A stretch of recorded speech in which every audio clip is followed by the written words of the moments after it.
Wherever you go, whatever you do, throw a little at it. Omax, Vest and Briefs.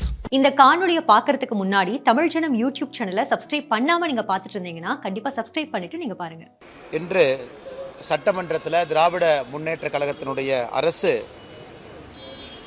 நிதிநிலை அறிக்கையை தாக்கல் செய்திருக்கின்றார்கள். இந்த நிதிநிலை அறிக்கையை பொறுத்தவரை அதனால் தமிழக மக்களுக்கு எந்த பிரயோஜனம் இல்லை. காரணம், தேர்தல் வருது. தேர்தல் வந்த பிறகு, புதிய ஆட்சி வந்த பிறகு மறுபடியும் அவங்க நிதிநிலை அறிக்கை போடுவாங்க. எந்த பிரயோஜனம் இல்லை என்றாலும் கூட கடந்த 4 ஆண்டுகளில் திராவிட முன்னேற்ற கழகம் எந்த அளவுக்கு பாதையை கடந்து வந்திருக்கின்றார்கள் என்பது வெட்ட வெளிச்சமாக இந்த நிதிநிலை அறிக்கையில் பார்க்கலாம். முதல்ல ஆரம்பிக்கணும்னா, நடந்து முடிந்த ஃபினான்ஷியல் இயர் 2025-26 முடிஞ்சிருக்கு. இன்னைக்கு வரைக்கும் நம்முடைய கடன் என்பது 9,29,000 கோடி, 9,29,000 crore, 9,29,000 கோடி. அடுத்த ஆண்டு 2026-27 அடுத்த ஃபினான்ஷியல் இயர் முடியும் பொழுது மொத்த கடன் என்பது 10,62,200 கோடிக்கு போயிருக்கும். அப்போ ஒரே ஆண்டில் திராவிட முன்னேற்ற கழகத்தினுடைய அரசை பொறுத்தவரை இதை சமாளிக்கணும் அப்படின்னா 1,33,000 கோடி கடனை ப்ரொஜெக்ட் பண்ணுறாங்க. ஒரே ஆண்டில் 1,33,000 கோடி கடன் வாங்கணும். இந்த நிதிநிலை அறிக்கையில் தமிழகம் 10 லட்சம் கோடி ரூபாய் கடனை தாண்டி 10,62,200 கோடிக்கு போயிருக்கும். ஒரு ஆட்சி இருக்குன்னா கடனை குறைக்கணும். அந்த மாநிலத்தினுடைய பொருளாதார அடிப்படையில் அந்த கடன் குறைஞ்சிருக்கணும். டெப்ட் டு ஜிடிபி ரேஷியோன்னு சொல்லுவோம். அதுவும் தமிழகத்தில் குறைந்தபாடு இல்லை. கடனை அதிகமாகக்கூடிய ஆட்சி. போன ஆண்டு நிதிநிலை அறிக்கை கொடுத்த பொழுது மாநிலத்தினுடைய ரெவென்யூ ரெசிப்ட், அதாவது மாநிலம் எந்த அளவுக்கு வருமானத்தை ஈட்டி இருக்கிறாங்க அப்படிங்கிறத ரெவென்யூ ரெசிப்ட்னு சொல்லுவோம். அது ரொம்ப முக்கியமான ஒரு புள்ளி விவரம். திராவிட முன்னேற்ற கழகம் போன ஆண்டு நிதிநிலை அறிக்கையில் இந்த ஆண்டு ரெவென்யூ ரெசிப்ட் 3,31,569 கோடி ரூபாய் ஈட்டுவோம் என்று சொன்னார்கள். அதாவது இந்த ஒரு வருஷம் முழுவதுமே 3,31,000 கோடி ரூபாய் வருமானத்தை ஈட்டுவோம்னு. ஆனால் 3,09,000 கோடி தான் வருமானத்தை ஈட்டி இருக்கிறாங்க. அப்படி என்றால் இந்த ஒரு ஆண்டு காலத்தில் போன நிதிநிலை அறிக்கைக்கும் இந்த நிதிநிலை அறிக்கைக்கும் அவங்க கிட்டத்தட்ட சொன்னபடி 21,871 கோடி குறைவாக வருமானம் ஈட்டியிருக்கின்றார்கள். அப்படி என்றால் இது வருமானம் ஈட்டாத ஒரு அரசு, கடனை வாங்கி செலவு செய்யக்கூடிய அரசு என்பது நமக்கு ஊர்ஜிதமாகுது. ஹையர் எஜுகேஷன், காலேஜ் ஹையர் எஜுகேஷனுக்கு பட்ஜெட் போட்டிருக்கிறாங்க 8,505 கோடி. ஆனால் போன பட்ஜெட்டுக்கும் இந்த பட்ஜெட்டுக்கும் பார்த்தீங்கன்னா இது வெறும் 11 கோடி மட்டும்தான் அதிகம். அண்ணா பல்கலைக்கழகத்தை புதுப்பிக்க போகிறோம், அதுக்கு நாங்கள் 1,380 கோடி ரூபாய் செலவு செய்ய போகிறோன்னு சொல்கிறாங்க இதே நிதிநிலை அறிக்கையில். ஆனால் உயர்கல்வித்துறையினுடைய பட்ஜெட்டை வெறும் 11 கோடி ரூபாயை உயர்த்திவிட்டு அண்ணா பல்கலைக்கழகத்தினுடைய புதுப்பிப்புக்கு 1,380 கோடி ரூபாய் நாங்கள் கொடுப்போம்னா பணம் எங்கிருந்து வரும்? அது ஒரு ஏமாற்று வேலை. ரொம்ப ஆச்சரியம் என்னென்னா, திராவிட முன்னேற்ற கழகம் ஆட்சிக்கு வந்த பொழுது cross enrolment in higher education, அதாவது 12ஆம் வகுப்பை தாண்டி மேலே படிக்கக்கூடியவங்க இந்தியாவில் தமிழகம் அதிகமாக 49 விழுக்காடு இருந்தோம் cross enrolment in higher education. இந்த நிதிநிலை அறிக்கை பார்க்கும் பொழுது அது 47 விழுக்காடுக்கு வந்திருக்கு. அப்படின்னா 2% இந்த திராவிட மாடல் ஆட்சியில் 2% மேற்படிப்பு படிக்கக்கூடிய மாணவர்களுடைய படிப்பு என்பது 2 விழுக்காடு மொத்தமாக குறைந்திருக்கிறது. அது மட்டும் இல்லைங்க, இன்றைக்கி விபி ராம்ஜி இந்த 100 நாள் வேலைவாய்ப்பு திட்டம் என்பது 125 நாள் வேலைவாய்ப்பு திட்டமாக விபி ராம்ஜியாக மாறியிருக்கிறது. போன ஆண்டு 29,000 கோடி 29,465 கோடி ஒதுக்கிய திமுக அரசு இந்த ஆண்டு வெறும் 28,687 கோடி ஒதுக்கியிருக்கிறாங்க. எதற்காக இதை கேட்குறேன் அப்படின்னாங்க, இன்றைக்கி திராவிட முன்னேற்ற கழகத்தை பொறுத்தவரை 150 நாள் கொண்டு வருவோம் என்று சொன்னார்கள். இன்றைக்கி அதைவிட குறைவாக ஒதுக்கியிருக்கின்றார்கள். 40% விபி ராம்ஜியினுடைய பட்ஜெட்டை மாநில அரசு கொடுக்கணும். இதிலிருந்தே தெளிவாக தெரிகிறது தமிழ்நாட்டில் இவங்க இந்த 125 நாள் வேலைவாய்ப்பு என்பது வெறும் ஒப்புகை சப்பானியாக மட்டும்தான் பேசி கொண்டிருக்கின்றார்கள். அடுத்து கலைஞர் கைவினை திட்டம். கலைஞர் கைவினை திட்டம் உங்களுக்கு தெரியும். மத்திய அரசு நாம் ஒரு திட்டத்தை கொண்டு வந்தோம், கைவினை கலைஞர்களுக்கு நம்ம லோன் கொடுக்குறோம்னு. அந்த கலைஞர் கைவினை திட்டத்தில் வெறும் 23,879 பேர் தான் அப்ளிகேஷனை கொடுத்துருக்குறாங்க. ஆனால் மத்திய அரசு இந்த திட்டத்தை கொண்டு வந்த பொழுது மு.க. ஸ்டாலின் அவங்க அதை நிறுத்தி வச்சாங்க. அப்போவே பல லட்சம் மக்கள் இந்த திட்டத்திற்கு அப்ளிகேஷன் கொடுத்துருந்தாங்க. மத்திய அரசினுடைய போர்ட்டலில் பல லட்சம் பேர் ரெஜிஸ்டர் பண்ணாங்க. எனக்கு தெரிஞ்சு தோராயமாக 8 லட்சத்துக்கும் சராசரியாக அந்த ரெஜிஸ்ட்ரேஷன் இருந்துச்சு தோராயமாக. ஆனால் அந்த திட்டத்தை நிறுத்திட்டு கலைஞர் கைவினை திட்டம்னு அதற்கு பதிலாக கொண்டு வந்த திட்டத்தில் வெறும் 23,879 பேர் தான் ரெஜிஸ்டர் பண்ணியிருக்காங்கன்னா அத்தனை லட்சம் பேர் எங்கே போனாங்க? அந்த கைவினை கலைஞர்களுக்கெல்லாம் ஒரு வாய்ப்பு இல்லையா? அதுவும் ஒரு ஏமாற்று வேலை என்பது மிக தெளிவாக நமக்கு தெரிந்திருக்கு. இந்த பட்ஜெட்டில் அவங்க சொல்லியிருக்கிறாங்க, கோவில்கள் எல்லாம் புனரமைத்ததுக்காக நாங்கள் கடந்த 5 ஆண்டுகளில் 8100 கோடி ரூபாய் செலவு செய்திருக்கின்றோம் என்று சொல்லியிருக்கின்றாங்க. ஆனால் எங்களை பொறுத்தவரை வெறும் 82 கோடி ரூபாய் தான் செலவு செஞ்சுருக்கிறாங்க. ஒருவேளை அவங்க 8100 கோடி ரூபாய் செலவு செஞ்சுருக்கிறாங்கன்னா இவங்க ஒரு வெள்ளை அறிக்கையாக தமிழகத்தில் இந்த திராவிட முன்னேற்ற கழகம் தலைமையிலான இந்த ஆட்சி, திராவிட மாடல் ஆட்சி எப்படி 8100 கோடி ரூபாய் கோவிலுக்கு செலவு செய்திருக்கின்றோம் என்பதை ஒரு வெள்ளை அறிக்கையாக விடுகட்டும். ஸோ மொத்தத்தில் சொல்லணும்னா நம்முடைய விவசாயத்துறை என்பது வெறும் 3% தான் வளர்ந்துருக்கு. தமிழக மக்கள் நல்லா புரிஞ்சுக்கணும். குஜராத்தில் மோடி அவர்கள் ஆட்சியில் இருந்த பொழுது 10 ஆண்டு காலம் வருடத்திற்கு 10 விழுக்காடு விவசாயம் வளர்ந்துச்சு. வெறும் 3 விழுக்காடு மட்டும்தான் விவசாயத்தை வளர்த்திருக்கிறாங்க. மத்திய அரசு கொடுத்திருக்கக்கூடிய PLI ஸ்கீம் மூலமாக தமிழகத்திற்கு இன்றைக்கி எலக்ட்ரானிக் நிறையா கிளஸ்டர்ஸ் வந்திருக்கு. அதுவும் மத்திய அரசுடைய ப்ரொடக்ஷன் லிங்க்ட் இன்சென்டிவ் ஸ்கீம் மூலமாக மட்டும்தான். அதை TRB ராஜா அவங்களே ஒத்துக்கிறாங்க. இன்னொரு பக்கம் ECMS scheme, electronic component manufacturing scheme, அதுவும் மத்திய அரசினுடைய திட்டம். அது மூலமாக தான் எலக்ட்ரானிக் காம்பனன்ட் கம்பெனி தமிழ்நாட்டுக்குள்ளே வருது. ஸோ மாநில அரசு சொந்தமாக ஒரு திட்டத்தை தொடங்கி அதன் மூலமாக வேலை வாய்ப்பு அவங்களால கொண்டு வர முடியல. ரெவென்யூ டிஃபிசிட் ஆயிருக்கு. போன ஆண்டுக்கும் இந்த ஆண்டுக்கும் சொன்னதை விட நான் ஏற்கனவே சொல்லியிருந்த 21,000 கோடி ரூபாய் குறைஞ்சிருக்கு. VB ராம்ஜி பட்ஜெட் குறைஞ்சிருக்கு. உயர்கல்வித்துறை வெறும் 11 கோடி ரூபாய் ஏற்றிருக்கிறாங்க. ஆனால் அண்ணா பல்கலைக்கழகத்துக்கு மட்டுமே 1380 கோடி ரூபாய் தேவைப்படுகிறது. கடன் இந்த ஆண்டு 1,33,000 கோடி கடன் வாங்க போகிறாங்க.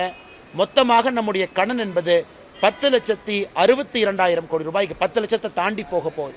ஸோ மொத்தத்தில் பார்த்தோம்னா இது ஒரு சுய புராணம். அந்த நிதியமைச்சரை நான் விமானம் வருவதற்கு முன்பு பார்த்தேன். அவரே ஒப்புக்கு சப்பானியாக பட்ஜெட்டை படிச்சுட்டு இருந்தார். எப்படியாச்சும் படிச்சுட்டா அடுத்த 5 வருஷம் எதிர்க்கட்சியில் உட்காந்துக்கலாம், இவங்களை நம்பி எந்த பட்ஜெட்டும் போட முடியாதுன்னு அவரே ஒப்புக்கு சப்பானியாக அந்த பட்ஜெட்டை கஷ்டப்பட்டு படித்து கொண்டிருப்பதாகத்தான் பார்த்தேனோ தவிர தமிழக மக்களுக்கு உருப்படியாக பிரயோஜனமாக இந்த பட்ஜெட்டில் எதுவும் கிடையாது என்பது உண்மை. ஏன்னா மற்ற அரசியல்வாதிகள் சும்மா பேசிட்டு போயிடுவாங்க. நான் புள்ளி விவரத்தோடு சொல்லுகின்றேன். முக்கியமான விஷயத்தை சொல்கிறேன். கடனை சொல்கிறேன், ரெவென்யூ ரெசிப்டை சொல்கிறேங்க, உயர்கல்வித்துறையை சொல்கிறேன், VB ராம்ஜி சொல்கிறேன், உயர்கல்வித்துறையினுடைய என்ரோல்மெண்ட்டை சொல்கிறேன். எல்லாமே அதில் பாலாத்து கொண்டு போயிட்டு என்ன திராவிட மாடல் அரசு?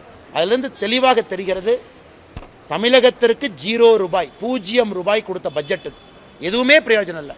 அதனால தான் இவங்களே பட்ஜெட்டுக்கு முன்னாடி வீடு வீடாக சென்னையில் போய் முட்டையை கொடுத்தாங்க. மத்திய அரசு முட்டை கொடுக்குதுன்னு. அப்போ எனக்கு தெரியல, இன்றைக்கி தான் புரியுது இவங்க பட்ஜெட்டில் முட்டையை கொடுப்பதற்காக சென்னை மூலம் முட்டை கொடுத்தாங்க என்பது எனக்கு தெரியும்.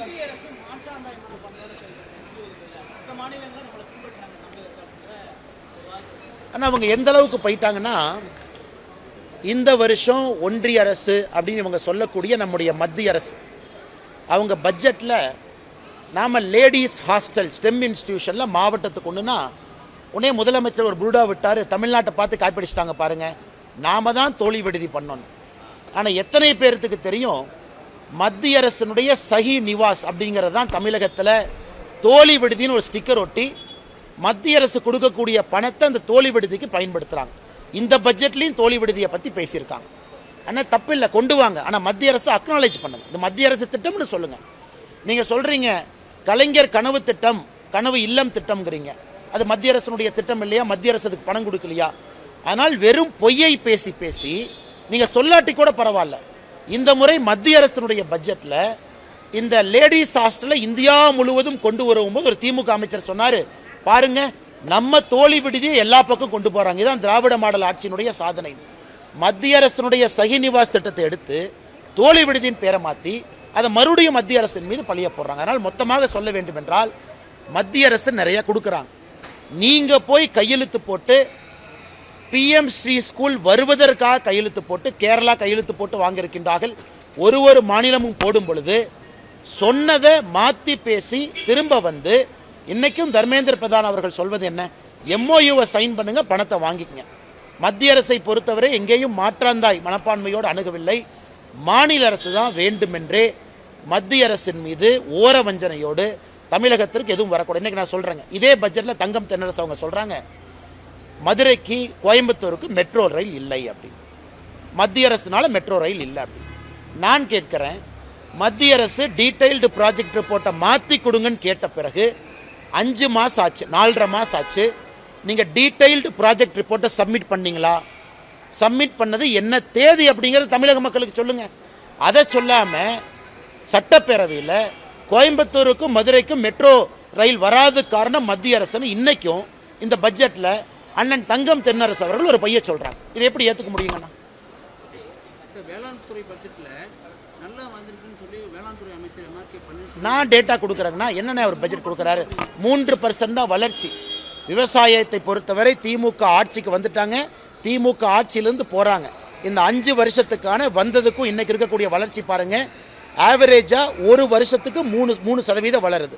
21 22 3, 22 23 3, சராசரியாக 3% மட்டும்தான் வளர்ச்சி இருக்கக்கூடிய வேளாண்மை.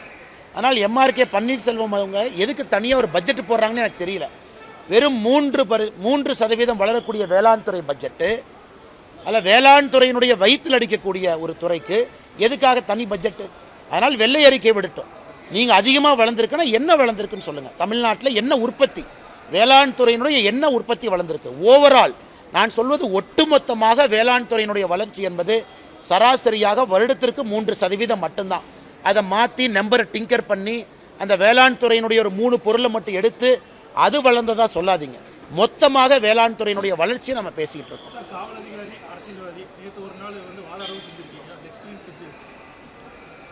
ஆனால் நேற்று ஒரு நல்ல ஒரு அனுபவங்கன்னா, அதாவது நம்முடைய வழக்கை நாம் ஒரு நீதிமன்றத்தில் வழக்காடும் பொழுது தான் அது எவ்வளவு கஷ்டமான ஒரு வேலை, எவ்வளவு ப்ரிப்பரேஷன் பண்ணணும், எந்த அளவுக்கு நம்முடைய வழக்கறிஞர் பெருமக்கள் அந்த கருப்பு உடையை அணிந்து ஒரே நாளில் அவங்க 5 கேஸ் 6 கேஸ்லாம் பண்ணுறாங்க, நம்ம ஒரு கேஸ் தான் பண்ணுறோம். அதனால் வழக்கறிஞர்கள் நண்பர்கள் மீது எனக்கு தனிப்பட்ட ஒரு மரியாதை மதிப்பு அதிகமாக இருக்குது. அதே போல் எனக்கும் ஒரு பெரிய அனுபவம், கற்றுக்கொள்வதற்கு ஒரு வாய்ப்பு. இந்த கிராஸ் எக்ஸாமினேஷன் முடியல, இன்னும் இது தொடரும். நேற்று டிஆர் பால் அவர்களுடைய 2004 9 வரை அவங்க ஆட்சியில் இருந்ததை மட்டும்தான் நம்ம பேசணும். இன்னும் நிறையா விஷயம் நம்ம பேசலை, நிறையா இருக்குது. அவங்க குடும்பம் பற்றி நிறையா விஷயங்கள் இருக்குது, அவங்க குழந்தைகளை பற்றி இருக்குது. ஏன்னா மொத்தமாக நாம் டிஆர் பாலு மற்றும் அவர்கள் குடும்பத்தினரை பற்றி டிஎம்கே ஃபைல்ஸில் பேசியிருக்கோம். அதை அனைத்தையும் வருகின்ற காலத்தில் பேசுவதற்கு ஒரு வாய்ப்பு கிடைக்கும்.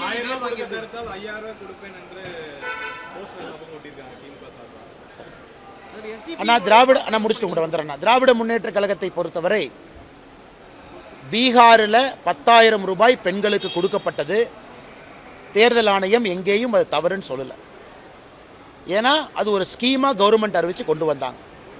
மகாராஷ்டிராவில் 2100 ரூபாய் நம்முடைய சகோதரிகளுக்கு கொடுக்கப்பட்டது, அதையும் தேர்தல் ஆணையம் தடுக்கலை.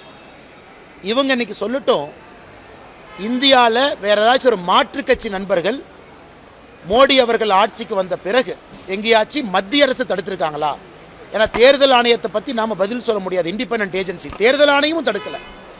அப்படி இருக்கும் பொழுது இவராக ஒரு புரளியை கிளப்பி, இவராக கோடை காலத்திற்கு 2000 ரூபா கொடுக்குறோன்னு இவராக கிளம்பி, இதுக்கு முன்னாடி தமிழ்நாடு கோடை காலத்தில் எத்தனை பேர் இறந்துருக்கிறாங்க? அந்த கோடை காலம் ஞாபகத்துக்கு இல்லையா? 2001 2 அந்த காலகட்டத்தை விடுங்க, 21 22 23 24 எதுவுமே இல்லாமல் இவர் 5000 ரூபாய் கொடுப்பதற்காக கொடுங்க. பெண்களுக்கு போகிற எந்த பணத்தையும் யாரும் தடுக்க போவதில்லை. 1000 ரூபா அறிவிச்சிருக்கிறீங்க, 1000 ரூபா கொடுங்க. நம்முடைய கூட்டணி 2000 ரூபாய் அறிவித்திருக்கின்றோம். ஏப்ரலுக்கு பிறகு நாங்கள் 2000 ரூபா கொடுக்குறோம். அறிவிச்சதை கொடுங்க. ஆனால் மத்திய அரசு தடுக்க போகிறாங்கன்னு எங்களின் மீது பொய்யை சொல்லி எதற்காக கொடுக்குறீங்க என்பதுதான் எங்களுடைய கேள்வி. சந்தோஷமா ஆண்டு மட்டும்தான் கோடை காலம் தெரிஞ்சதா, போன ஆண்டு தெரியலையா என்பதும் எங்களுடைய கேள்வி.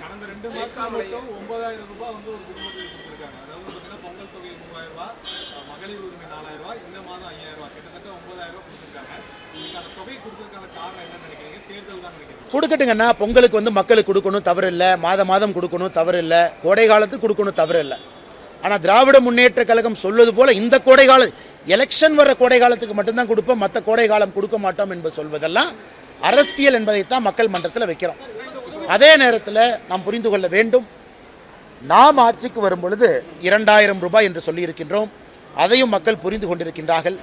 திராவிட முன்னேற்ற கழகம் கொடுத்திருக்கக்கூடிய அந்த 3000 5000 8000 ரூபாய் என்பது தேர்தலுக்காக மட்டும்தான் கொடுக்குறாங்கன்னு மக்களுக்கு தெரியும்.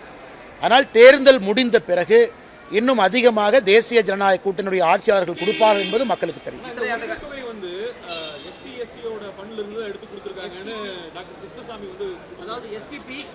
ஆனால் தமிழகத்தில் உரிமை தொகை வாங்கக்கூடிய நம்முடைய சகோதரிகள் தாய்மார்கள்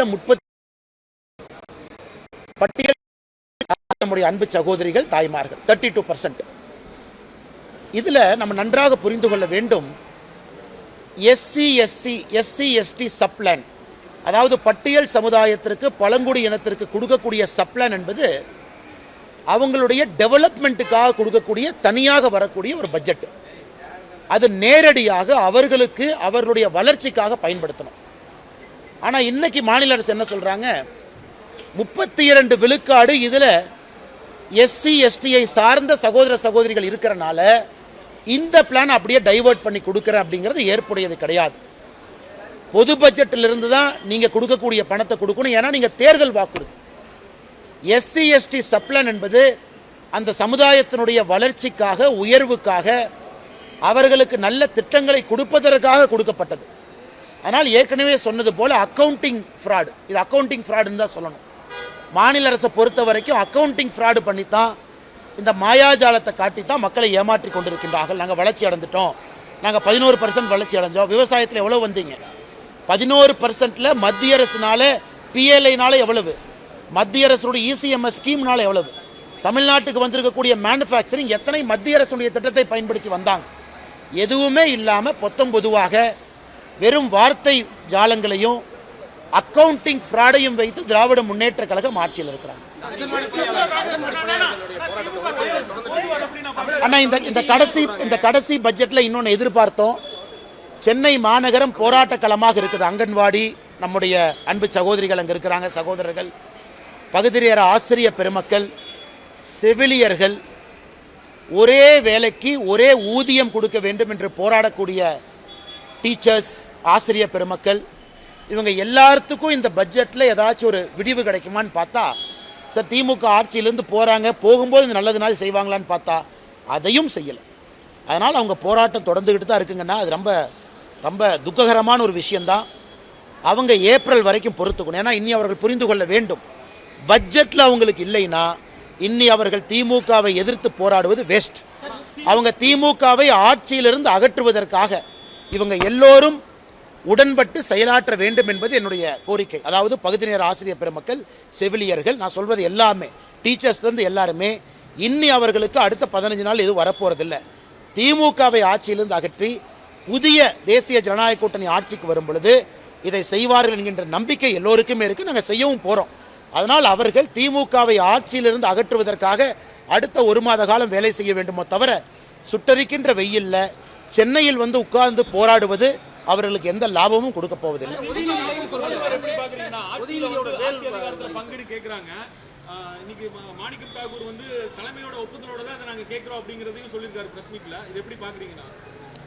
அண்ணா, இது ஆங்கிலத்தில் வந்து ஒரு பழமொழி சொல்லுவாங்க, hunting with the dog and chasing the rabbit அப்படிம்பாங்க. அதாவது நான் வேட்டை நாயோட சண்டை போடுவேன், ஆனால் வேட்டை நாய் பிடிக்க போகிற அந்த முயல் ரேபிட்டோடவும் நான் ஃப்ரெண்ட்ஷிப்பாக இருப்பேன் அப்படி.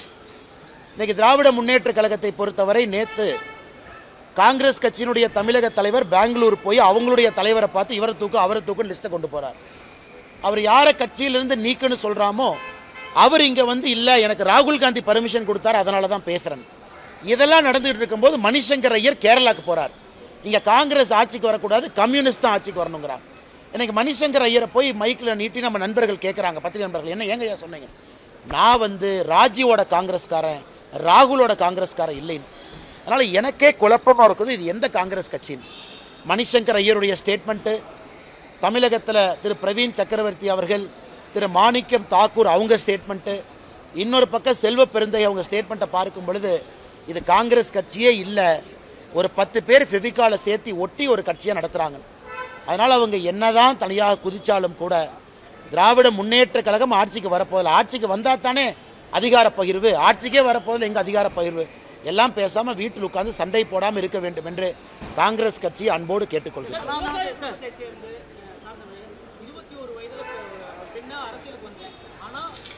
பார்த்து ஒரு பாஜக மாவட்ட செயலர் செந்தில்நாதன் வந்து ஒரு தவறாக சித்தரிக்கிறார், பேசியிருக்கிறாரு அப்படின்னு சொல்லி உங்கள் மண்ணை சார்ந்த ஒரு பாராளுமன்ற உறுப்பினர் வருத்தப்பட்டிருக்காங்க. எப்படி பார்க்குறீங்க?